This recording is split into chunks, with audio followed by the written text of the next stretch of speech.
Sa kaibuturan nin Pasakaw, may sarong sityo na tiglalaman ning mga istoryang pano ning sakripisyo asin paglaom. Ang sityo Taisa. Bago pa man mag-abot ang kalsada asin kuryente kang taon 2021, ang pamumumaydigde bakong madali, kundi pagtatakod nin pagkakaorosa asin matibay na paglaom. Kan kaito, ang pagbiyahe bako basta-bas na buruhaton. Ang mga residente napipilitan maglakaw ng harayo sa malipot asin malaboy ng mga dalan. Tangan ang sa indang mga pangaib. Tangan man ang paglaom sa Oro Alto. Sa panahonin bagyo, ang dala nagiging mas delikado.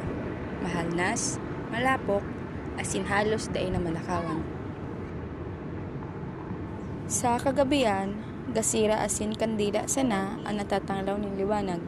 Dahil sa luya ng suga, limitado ang oras ng pag-adal asin pagtrabaho kang mga residente. Pero sa kabila ng kadikluman, ang determinasyon asin paghali sa puso dahil kailanman mapang. Ang pagkasakit, sarong magabat na pagsubok para sa komunidad. Wara nin madali na akses sa ospital, kaya kadaklanig de herbal na bulong asin hilot ang inaasahan. Ang kabuhayan nakasandig sa pagbabadang asin pagsisira. Sa kabila ng kakulangan, ang mga tao naging madiskarte, matyaga asin matatag. Ang diwa ning bayanihan iyo ang naging haligi ning komunidad.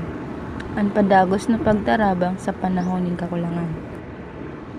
Ang ngara na taisan bako sa nabastangaran ini ay may hararom na kahulugan.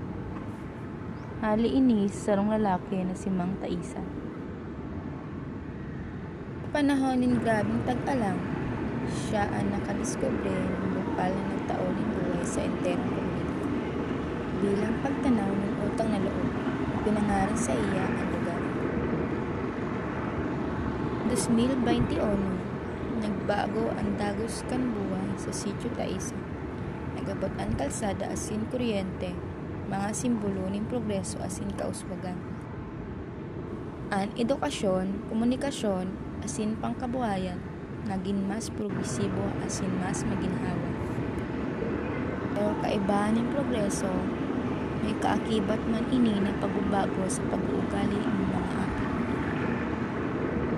Ang istorya ng Sitio Taisan bako sa naistorya ng katiusan, kundi sarong makusog na patunay ng katibayan, paglaom asin pagkakasararo. Sa pag-abot ng progreso, marhay na daay malingawan ang pinagalian. Ang mga pagpapahalaga kang nakaagi na nakahubog sa tuyang pagkatao.